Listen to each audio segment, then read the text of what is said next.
India has just passed the massive milestone. We have officially overtaken Japan to become the world's fourth largest economy, a 4 trillion economic giant. That's right, India now ranks behind only the US, China, and Germany, according to International Monetary Fund data cited by NITI Aayog CEO BVR Subrahmanyam.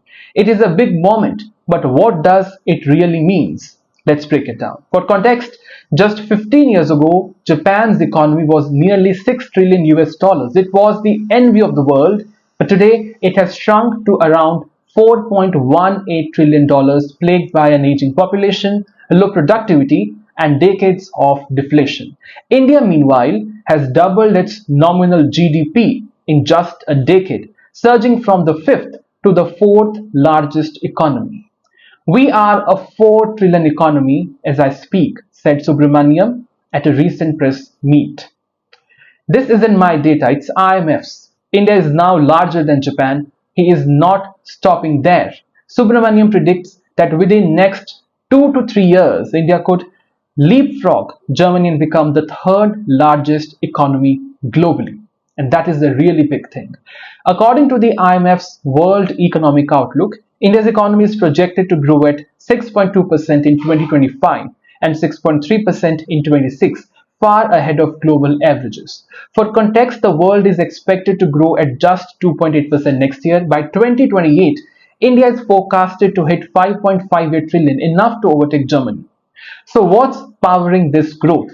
It is India's demographic dividend, a young, growing and increasingly skilled population, a booming service sector, rapid digital infrastructure, and a government push for Viksit Bharat or developed nation by 2027. Subrahmanyam puts it clearly, India is at a takeoff stage. What we do in next 25 years will define our global standing for next 100. But here is where the debate begins. Critics are quick to point out India's per capita GDP is still low, and they are not wrong. At around $2,400, India ranks below countries like Kenya, Morocco, and South Africa. Some say this makes India's rise overstated, but others disagree strongly.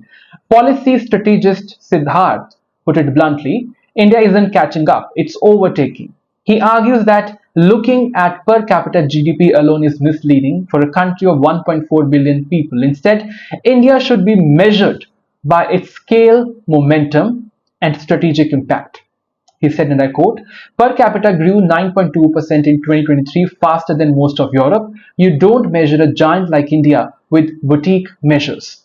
This argument isn't new. When China surged past Japan and Europe in the early 2000s, skeptics made the same argument. But what about per capita? Today, China is the second largest economy and a global major power despite its still moderate per capita income. So that is not a problem. Of course, challenges remain. India must boost capital formation, currently at 24%, to over 32% to sustain 8% plus growth rates, like Japan and China once did. And even optimistically, it would take 2 decades to match Japan's per capita level if Japan stagnates and India keeps growing steadily. So is India rich yet? Not quite, but is it rising? Absolutely. India's story is no longer about catching up, it's about shaping the global economy with strategic weight, a massive market, and growing geopolitical influence. India is not just in the race, it is moving in the very front.